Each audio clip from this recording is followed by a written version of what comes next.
Hello there, this is the World News at 12 on Voice of the People, 90.3 FM. My name is Chioma Innocent, and here are the top stories. 30 killed in anger brews over herdsmen deadly attacks in Ondo, Benue, and Nasarawa State. Inter-Parliamentary Union to invite Akpabio as Senator Natasha takes case to United Nations. Governor Fubara to represent 2025 River State budget to Amewuli-led assembly, and United States to present 30-day ceasefire offer to Russia. Details now.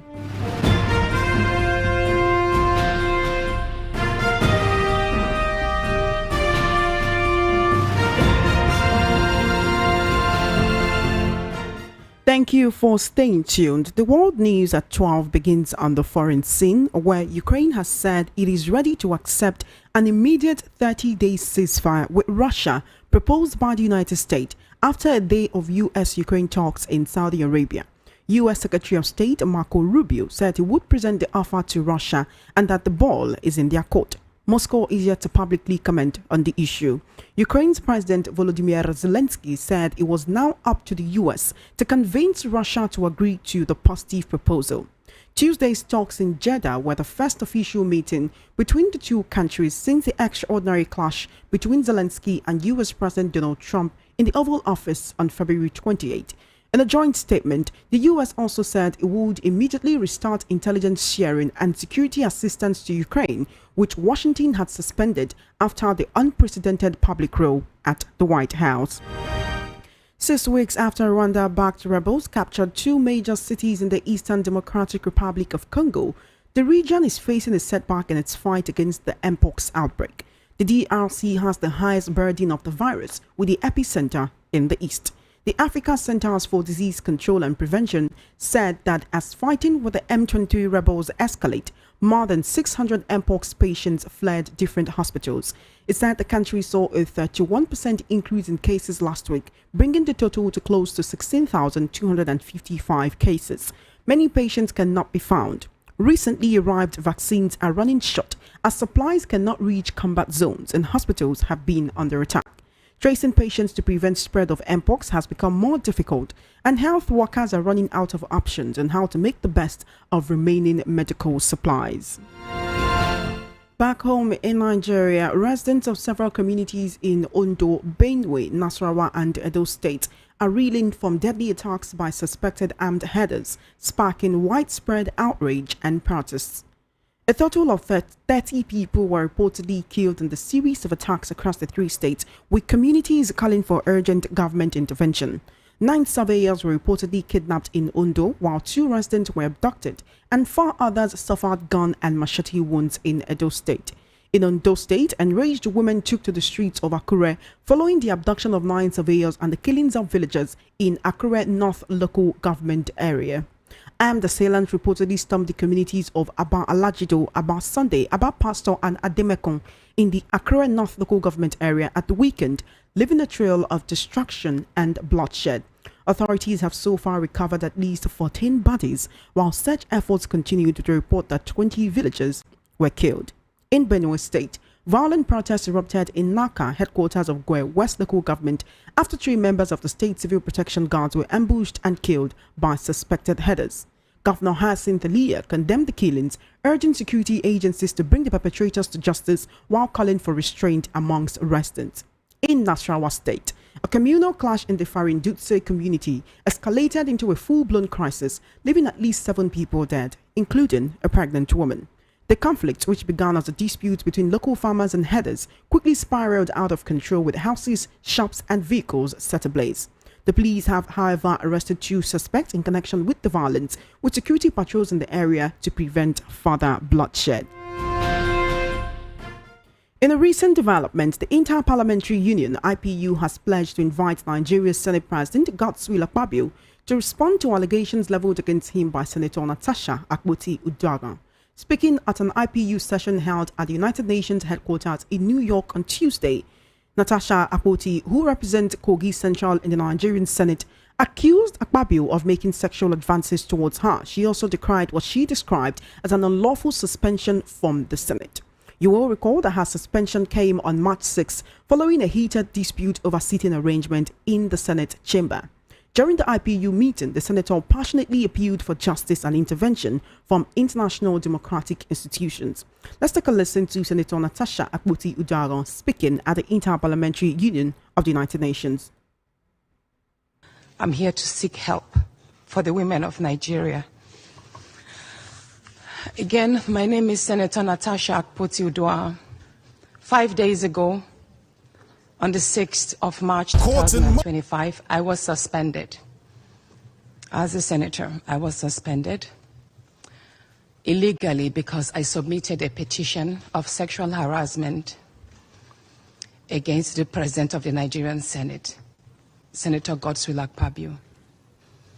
I thought that by submitting the petition, he would recuse himself, and both of us will submit ourselves to the Committee on Ethics, Privileges and Public Petition for a fair and transparent investigation. But unfortunately, I was silenced and I was suspended. I was suspended for 6 months, amongst many other stringent conditions, such as taking away my security, taking away all the officials, vehicles, and other items that were handed over to me as a senator. My salaries will be cut off. I must not appear anywhere near the National Assembly. And for 6 months, I'm not to introduce myself or present myself as a senator locally in Nigeria or internationally. That means I'm here illegally. But I had no other place to go but to come here and speak to you women. Because this is a bigger picture.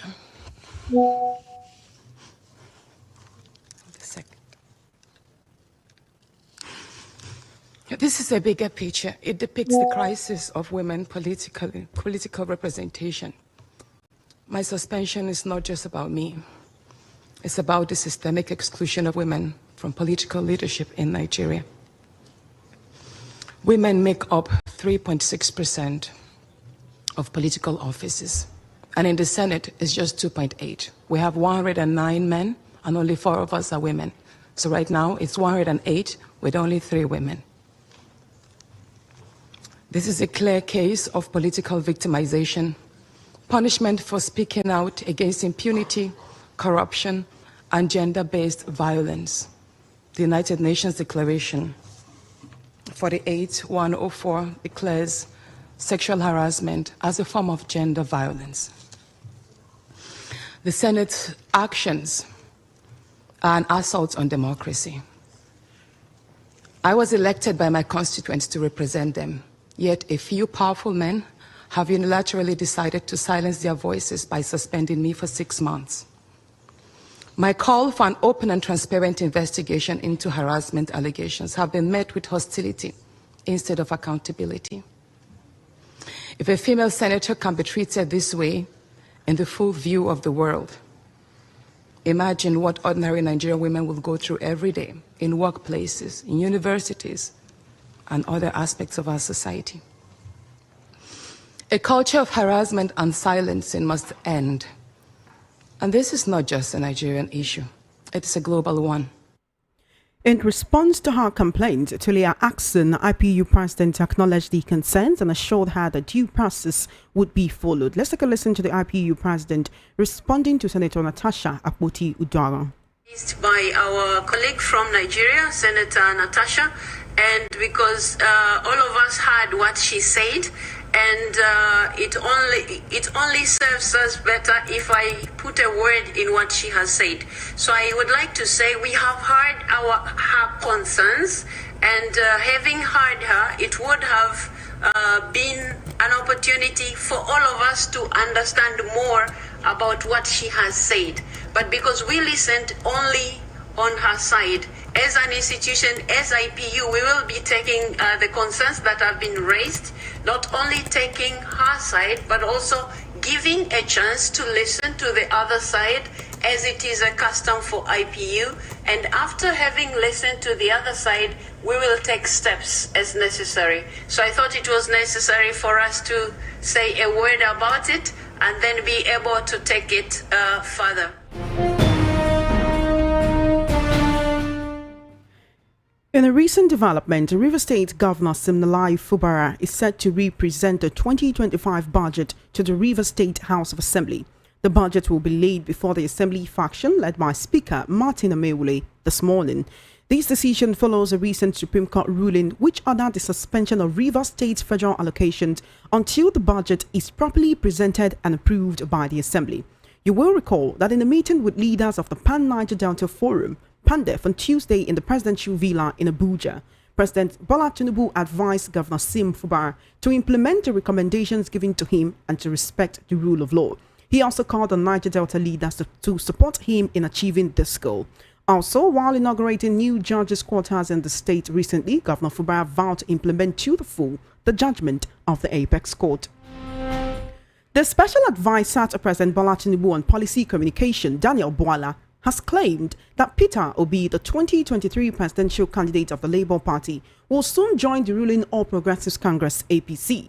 Bwala made the statement while speaking on a television program where he reacted to reports about former Kaduna State Governor Nasir El-Rufai leaving the APC for the Social Democratic Party SDP. He further suggested that ongoing political realignments, including discussions about a coalition against the APC ahead of the 2027 elections and El-Rufai's move to the SDP, are primarily driven by personal ambitions rather than for good governance. Let's take a listen to Bwala saying he's expecting Peter Obi to join the APC very soon. Do you know we are emptying Labour Party? Not because we go and ask them to come. They are coming. Valentine Ozigbo has joined us. Balami has joined us. Even Peter Obi will join us. So Peter Obi will not run in Labour Party. They are all leaving Labour Party. Okay. Valentine Ozigbo to come to our party. Valentine Ozigbo is actually the custodian of Peter Obi. Right? Then I know for a fact that Peter Obi will join us. Do you know why I said that? It's after 1 week or 2 weeks of these melodramatic activities of, because the way they scheme this thing is that every week you will hear a breaking news.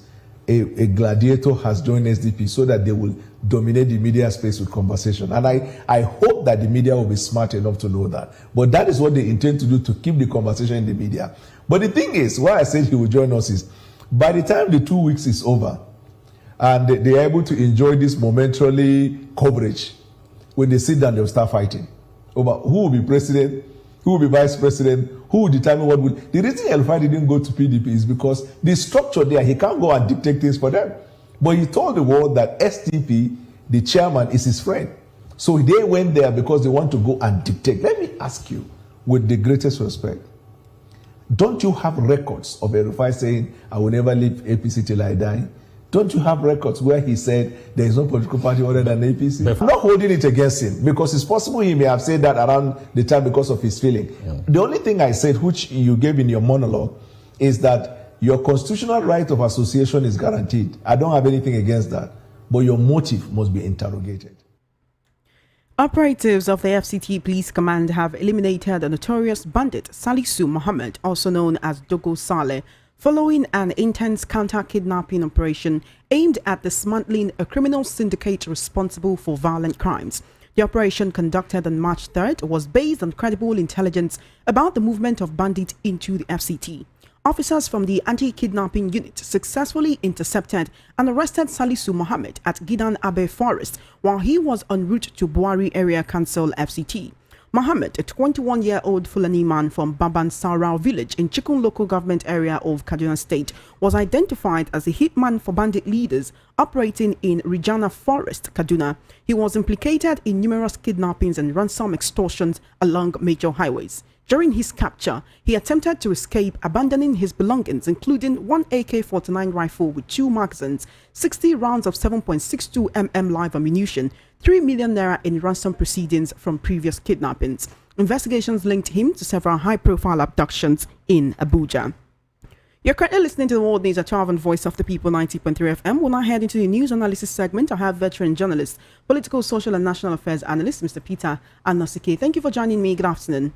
Thank you for having me. Thank you for coming. How would you react to the news that Peter Obi decamped to the APC if that report broke today? Well, even if I drink all the beer in the breweries, I know that it can never be true. what is the integrity of the messenger? The messenger has no integrity. Bwala was the person that was saying, if you give Tinubu 1,000 years, that nothing will change. So the messenger has no integrity. He's one of the proponents of stomach infrastructure. So saying that Peter El-Rufai's joining SDP is driven by selfish interest. Him joining Tinubu was also driven by selfish interest and not national interest. So for me, those people are not worth spending time talking about. But what is the impossibility, right? Because there are a lot it's of an impossibility. There are a lot of Nigerians who believe that, oh, there is no difference amongst all of these politicians because what they want is power. All of these people are ambitious. You heard Daniel Bwala saying that Peter Obi will not run for presidency under the Labour Party come 2027. And even if he did, it doesn't even have a chance of winning. So, I mean, why not join the winning side? Peter Obi has what he is doing. Bwala has no office anywhere. So Peter Obi is not as desperate as Bwala. Peter Obi is not as desperate as the other people. So we cannot equate Peter Obi with the other politicians. Peter Obi has a different reputation and a different character. So nothing, I repeat, nothing will make Peter Obi join APC. All right. In trying to further the reason why he thinks Peter Obi may be joining the APC, Daniel Bwala did refer to a former governorship aspirant of the Labour Party in Anambra State, that's Valentine Ozigbo, who recently joined the APC. You recall that he formally joined the APC last Thursday at his ward in the Agwata local government area of the state, 24 hours after he resigned from the Labour Party. Bwala is saying if Valentine Ozigbo can leave the Labour Party with how important he is to Peter Obi, and he said he's a custodian of Peter Obi, and so they're expecting that Obi will be joining the APC very, very soon. Peter Ozigbo, one, is not even a force in his local government. Ozigbo is not a force in his own local government. He's nobody in Anambra State. It is just the umbrella of Peter Obi that made him to shine. Even strategy he don't have, charisma he don't have. Understand me? So it is Peter Obi that made people to know who he is. Even when you are talking about Peter Obi's friend, you count 50 without Ozigbo being mentioned. So saying that Bwala is a custodian of Peter Obi, but Ozigbo is one of those people. Peter Obi don't like people carrying his bag, but Ozigbo can be qualified as those who should be shining Peter Obi's shoe. Even though he has said he's expecting to welcome Peter Obi to the APC very soon. I say Ozigbo should be one of those that will be shining Peter Obi's shoe. They are not contemporaries, they are not mates. Based on what Daniel Bwala has said about how he's expecting Obi to join the APC soon, and also that's recently, recently Bashir El-Rufai talked about how Peter Obi may be joining the SDP. He's not that bad after all. He said his mind was poisoned by his former party, that's the APC, which his father just left, and they come to the SDP. So can we say all of these parties are trying to woo Obi to their side because he's a formidable opposition and he may be able to pull the kind of crowd that he did in 2023 again in 2027? The Oni of Ife described it to be as a tsunami, and that's what P2B is.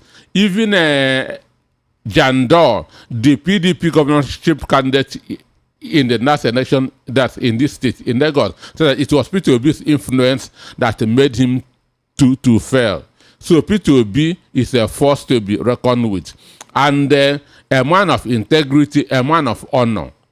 He cannot go where hawks are, because an eagle does not hobnob with a chicken. P2B is an eagle.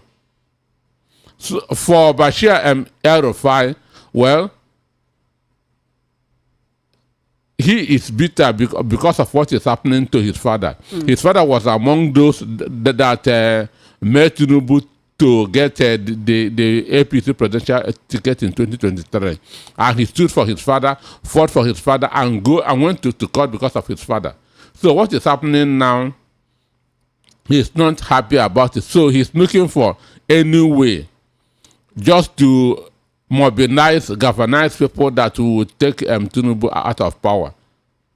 So he's even ready that to make Satan a friend, provided he achieve his ambition. But I know that P2B is an adult.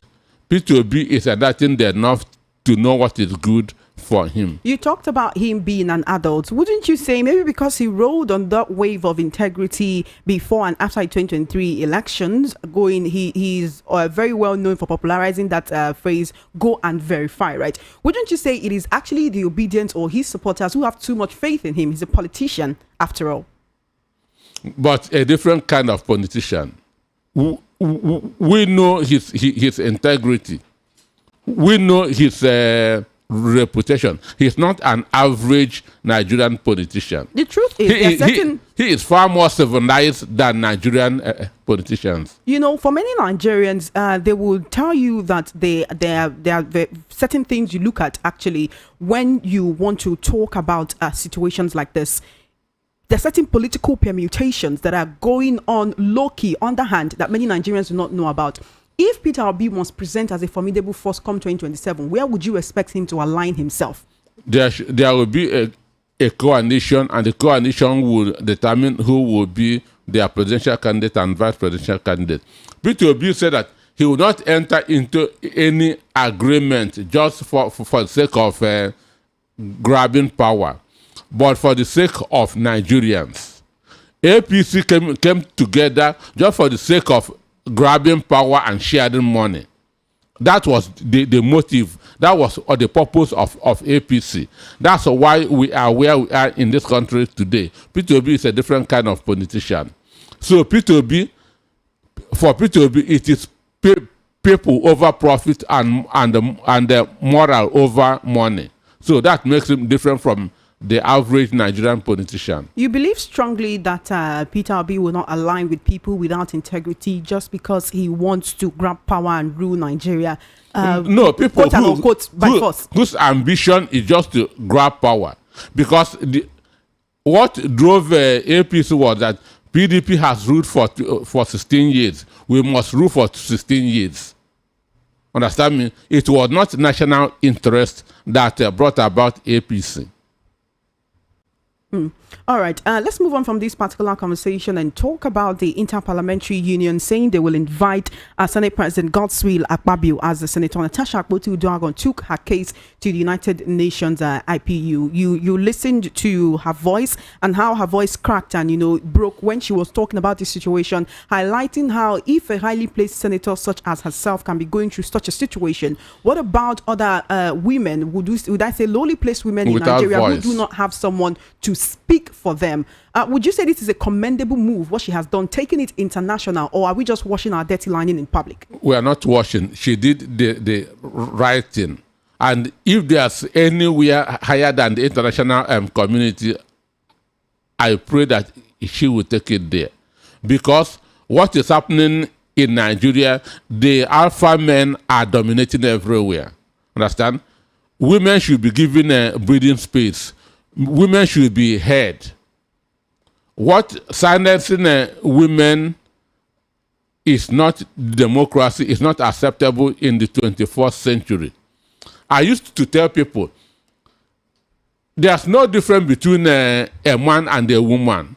To enter the university, the men and the women took the same jump. They did not set a different subject for the men and for the female. It is the same course that all of them go through. Then why should a woman be seen herself as submissive to a man? I don't understand it. So we have equal, everybody should be given that equal right, equal opportunity. But it's not happening in the Senate. So this alpha man mentality should stop. we know how war will start, but we don't know how it's going to end. Akpabio never expected that IPU will be inviting him. And already, women in different countries of the world are getting ready for a massive protest against Akpabio and the men in the Nigeria Senate. So what happened is a national embarrassment. Because she wasn't given any fair hearing. There was no investigation. There was nothing at all. And how can Akpabio be a judge in his own case? If he's in the international community, he will have resigned and so that he will not interfere in the investigation. But in Nigeria, it is not happening.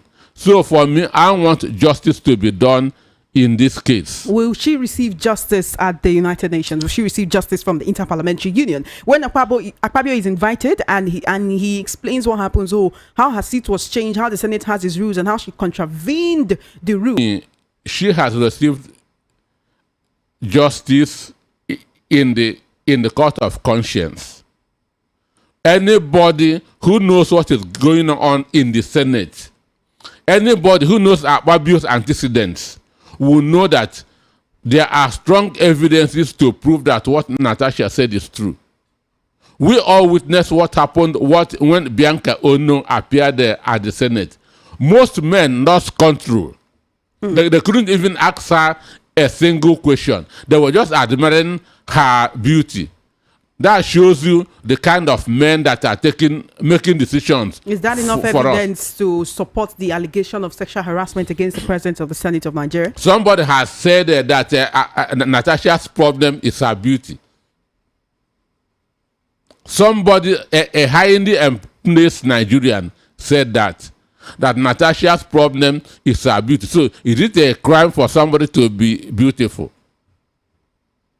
So for me, let Natasha begin to take Akpabio from one organization to the other. Recall that there were protests. There have been protests actually since this whole situation came up. Sometimes we would have protesters who are protesting on behalf of Senator Natasha, protesting against the Senate President Akpabio. Sometimes you have people protesting for Akpabio, holding placards. You tell them to read the placards. They don't know what is there. They just tell you they were giving 500 naira to come. That's the thing. And hold up these placards. Right? Some Nigerians are happy that now that she has taken it on the international scene, this is one place that protesters cannot be paid to go and stage protests in trying to say, okay, this person did not do it, or this person is right and that person is wrong.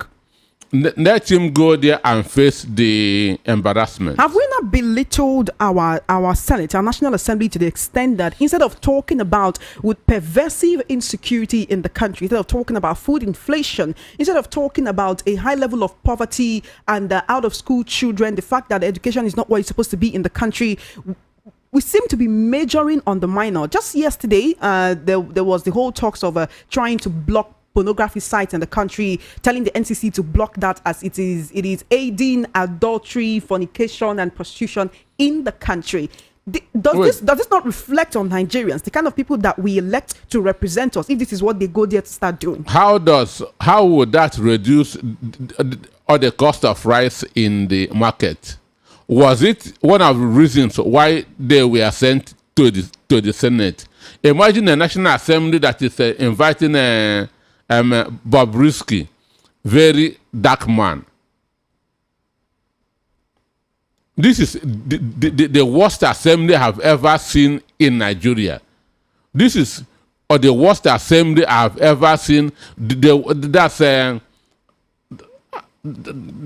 assemblage of no graded minds. An assemblage of no graded minds. So Akpabio should go there and face the consequences of his action. When you say the consequences of his action, it seems like, in the court of public opinion, he's already been deemed guilty. In the public opinion, in the court of conscience, he is guilty. Because there are antecedents. There are antecedents. Who has supported him? His wife. Then Ita Giwa, we know who these people are right from the 80s. We know their reputation. And so because of the people who are supporting him, it shows that, oh, he's trying to cover up something. Because of these people that you have mentioned. I've not seen any credible person that is behind Akpabio. Because mention one. You actually have people who are coming up and saying, oh, Senator Natasha shouldn't have brought this issue to the public domain. Because of should what? Have maybe swept it under the carpet or No. just let it be among members of the House. It will because continue. the whole seat issue spiraled. Now nobody's even talking about the seat issue anymore, even though the National Assembly insists that is the reason why she was suspended. It was not. But many Nigerians keep alleging, look, that bias in the fact that she dared to accuse the president of the Senate is part of the reason why her punishment is this stringent. The same seat issue, Akpabio committed it under the Saraki in the 80th Senate. Was he punished? The answer is no. No senator in the history of Nigeria has been punished the way Natasha is punished. Now, 6 months. You really recall the senator that spoke up about budget pardon? 3 months. Did they remove his security details? No. Did they stop his salaries and allowances? No. Understand me? So this is an overkill. This is an overkill, and if she doesn't take this in high, it will continue. Some people believe that this may be the undoing of the president of the Nigerian Senate. This may be the beginning of what they would call, quote and unquote, his downfall. Because I recall, listening to a political analyst who actually said that he's been making certain careless utterances and getting away with it. Recall the one about, oh, this is not a nightclub, so be careful how you speak. The one about, oh, we have sent something to you. No, we have sent prayers. We have sent prayers to your email. Yes, the number 3 citizen in a country of more than 220 million people. Some senators say that's how he plays. He plays too much. He's a baby.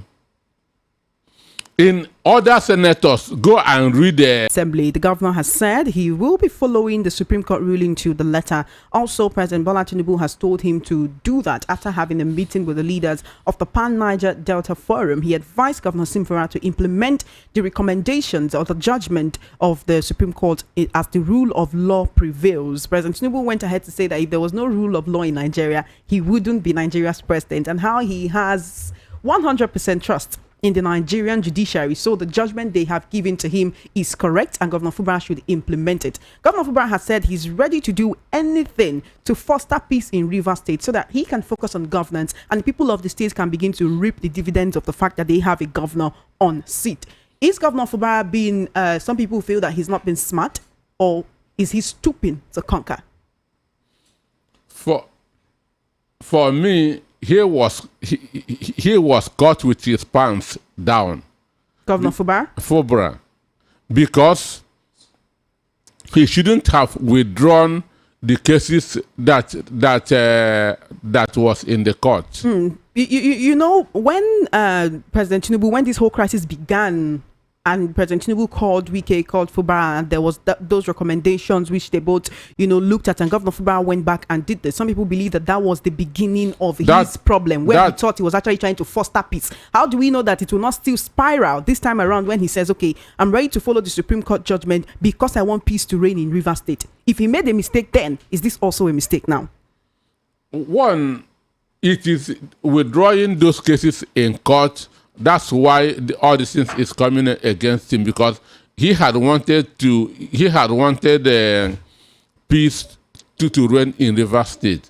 But I watch all the comments, all the back and forth. Tinubu should have spoken to Wike, because the trouble in Rivers is not Fubara but Wike.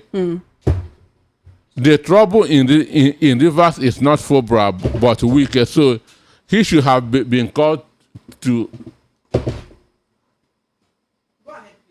ahead, please. He should have been called to order.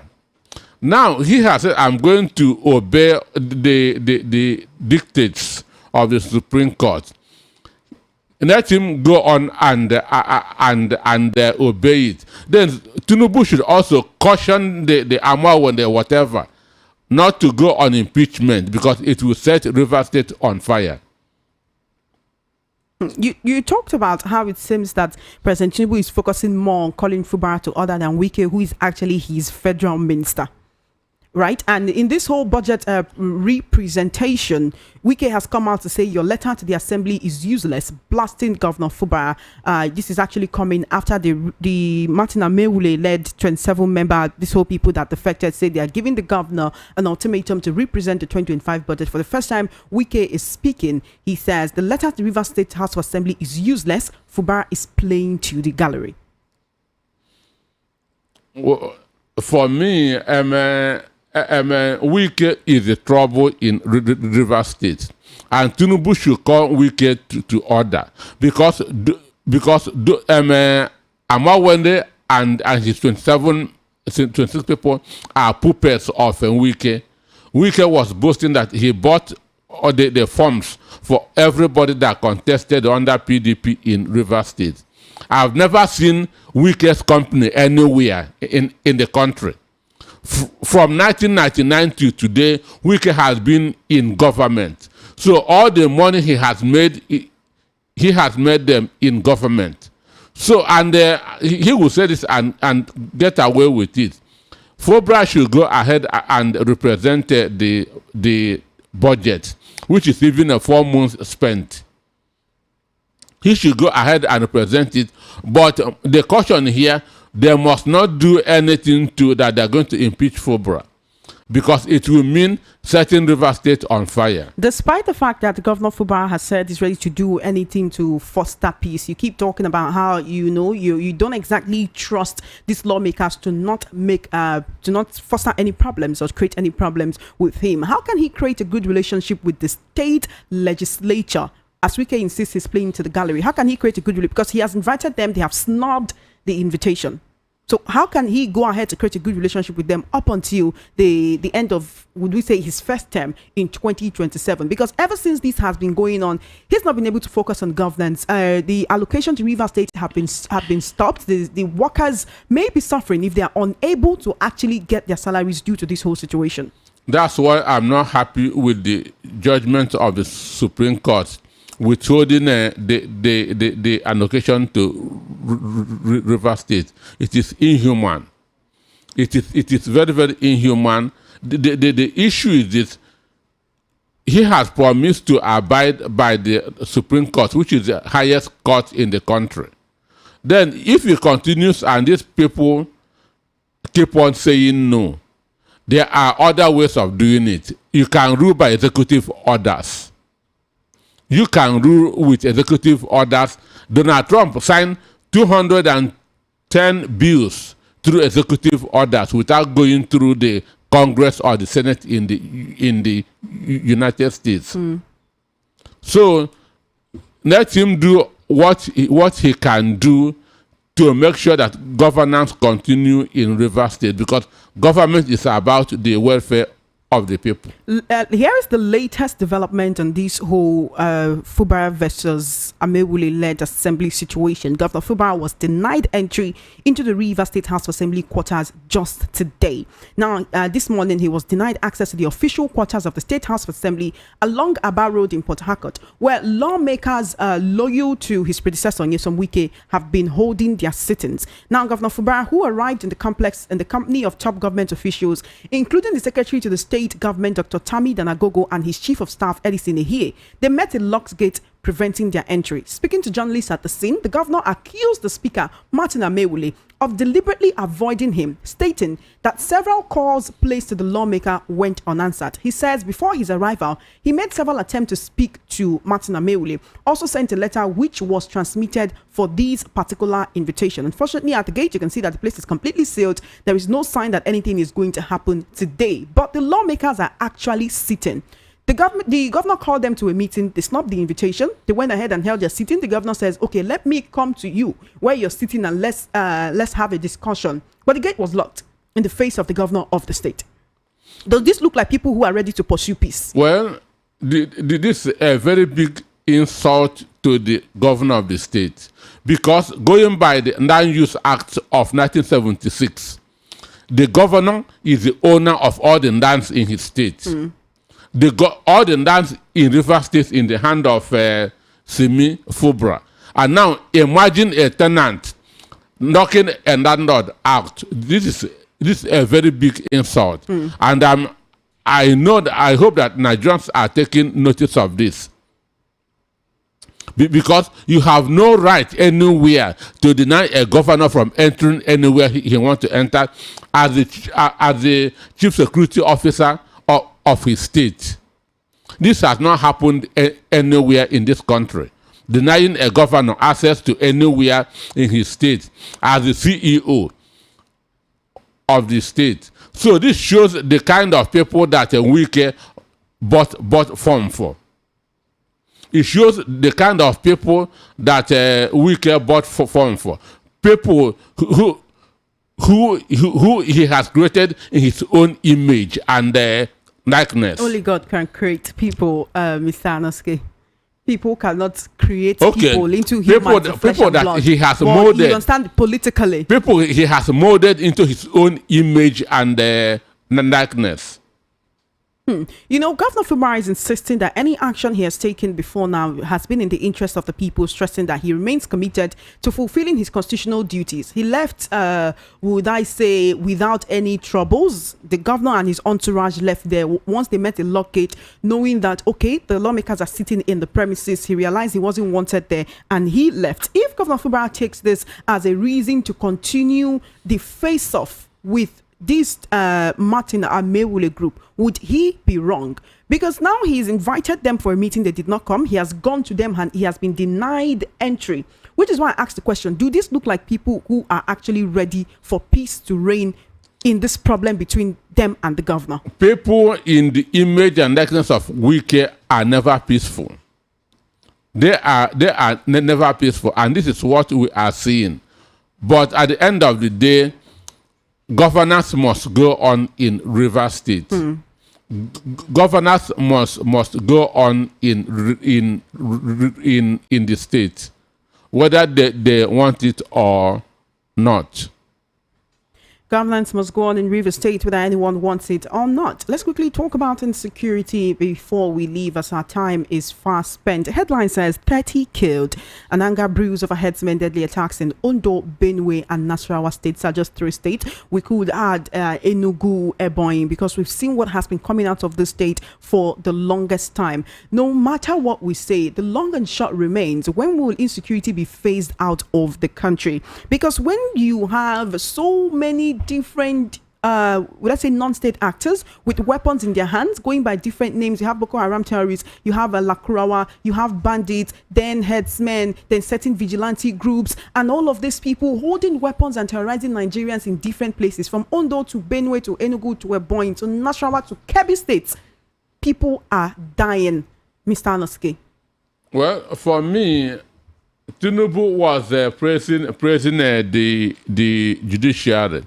There was a recent Supreme Court judgment condemning to death one Jackson. Sunday Jackson.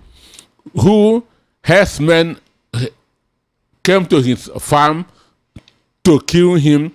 He defended himself and killed the herdsman. What ordinarily should be manslaughter,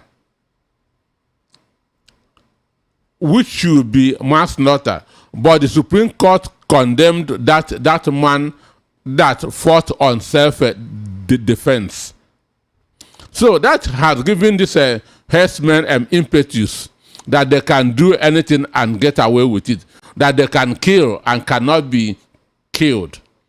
So that is what is happening now. So it's giving this, would I say, facades that they are actually a protected group. Understand me? That they can kill and cannot be killed. So is it time that armed herdsmen are prescribed as a terrorist group in Nigeria? For me, I say if government is serious about fighting insecurity, the first step is to begin to disarm on all the herdsmen. Imagine the only son of a widow that was killed in Enugu, whose father was reportedly also killed by herdsmen. Understand me? So, if they are serious about reducing insecurity, they should start by disarming these herdsmen. Without it, they've not started. Would you say insecurity is politicized in Nigeria, and that's the reason why there seems to be no end to it? For me, or the criminal elements, they are being protected, not politicized. They are being protected, including our own almighty Supreme Court. With this judgment, it has shown that that these people has even the highest cost in the highest cost in the country protecting them. I remember asking questions about what many have called the massacre of Christians in southern Kaduna during the tenure of Nasir El-Rufai as governor of Kaduna State. Right now, Bashir El-Rufai, son of the former Kaduna State governor, sparked outrage after making a controversial comment on X, formerly called Twitter, suggesting that the killings in southern Kaduna would persist if residents continue to attack Fulani herdsmen. He was responding to someone, and he says it's your stupid mother that is an elephant, and southern Kaduna resident will keep seeing shege if they continue to attack indigenous Fulani herdsmen. This was posted yesterday, March 11, 2025 by 4:52 p.m. It has 24,000 views, but it has now been deleted. Does Bashir El-Rufai know something that other Nigerians need to know about the sponsors of the killings in southern Kaduna? Well, his father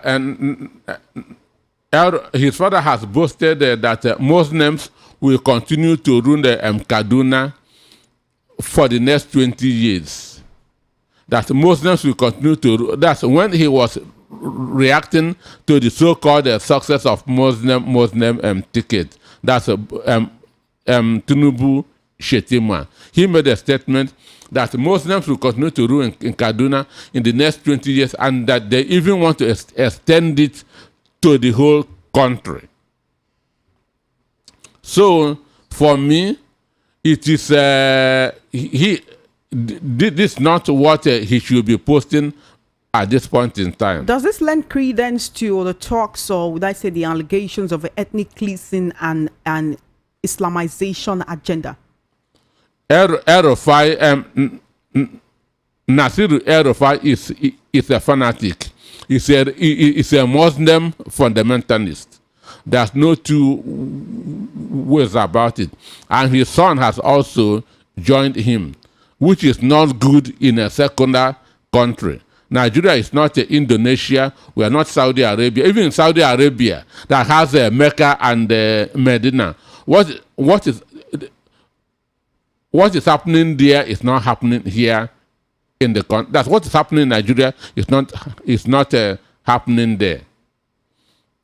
And this is one of the things that will also affect El-Rufai in his political adventure. Even though he's talking about aligning with the South after he supported the Muslim ticket in 2023. So I said this is one of the things that will affect his political because one, internet does not forget. The people who want to grab power, do you think they care about that? The people who may want to align with him, people who have been defecting to the SDP alongside him, do you think they remember these things or they care about this? For now, it's only those in Kaduna that are doing that. But Kaduna and cannot make anybody president. Mr. Peter Anoske, we have to go. Thank you so much for joining me on the World News at 12. Our time is fast spent. It's time for us to go. Do have an amazing day and thank you for coming. Thank you for having me. Thank you for coming. You have been listening to the World News at 12 right here on Voice of the People, 90.3 FM. Just before we wrap up, let's take a look at the top stories again. You heard that 30 killed and anger brews over herdsmen deadly attacks in Ondo, Benue and Nasarawa State. Inter-Parliamentary Union to invite Akpabio as Senator Natasha takes case to United Nations. Governor Fubara to represent 2025 Rivers budget to Ameule-led Assembly. US to present 30-day ceasefire offer to Russia. And that is a wrap on the World News at 12. My name is Chioma Innocent. Please follow our social media handles at VOP903FM for coverage of your live event and brand news mentioned on our news bulletins. Do send a mail to news@voiceofthepeople.ng. Good afternoon and thank you for listening.